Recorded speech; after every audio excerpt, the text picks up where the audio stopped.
പേടിച്ചോടാനും. എന്തിനാ അമ്മ അങ്ങനെയൊക്കെ ചെയ്യുന്നേ? പിന്നെ എന്തൊക്കെയായി നടക്കുന്നത്? എനിക്ക് പേടിയായിട്ട് വയ്യ. എന്റെ അമ്മ പേടിക്കൊന്നും വേണ്ട, ഒന്നും സംഭവിക്കത്തില്ല. സത്യം പറ, ഈ നടേശന്റെ മരണവും നിങ്ങളും തമ്മിൽ എന്തെങ്കിലും ബന്ധമുണ്ടോ? ഉണ്ടെന്ന് അമ്മയ്ക്ക് തോന്നുന്നുണ്ടോ? ആ,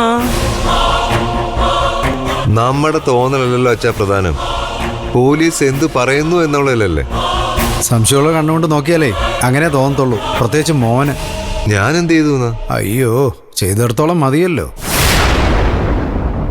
പോലീസ് വന്നെന്നറിഞ്ഞപ്പോ ഈ വീട്ടിൽ നിനക്ക് മാത്രമേ സന്തോഷവും.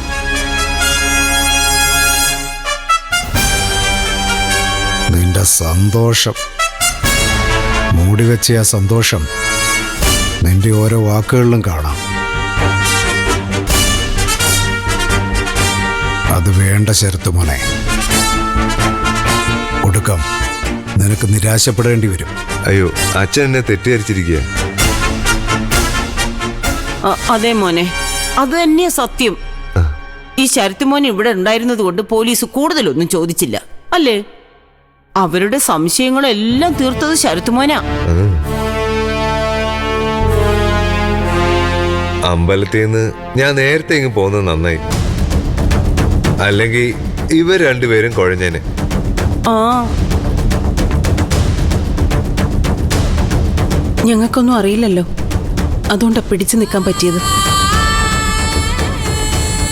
പോലീസാമ്മേ, അതും മറ്റുള്ളവർ പറയുന്നത് കേട്ട് പ്രവർത്തിക്കുന്നവർ. നമുക്കൊന്നും അറിയണമെന്നില്ല, എല്ലാവരും തന്നെ പറഞ്ഞുണ്ടാക്കിക്കോളും. എന്തായാലും എല്ലാരും ഒന്ന് സൂക്ഷിക്കുന്നത് നല്ലതാ. ഒരു തവണ വന്നു, ഇനിയും വന്നുകൂടായികയില്ല. കരുതിയിരുന്നാലേ എല്ലാവർക്കും കൊള്ളാം. ഞങ്ങൾക്ക് മാത്രമല്ല,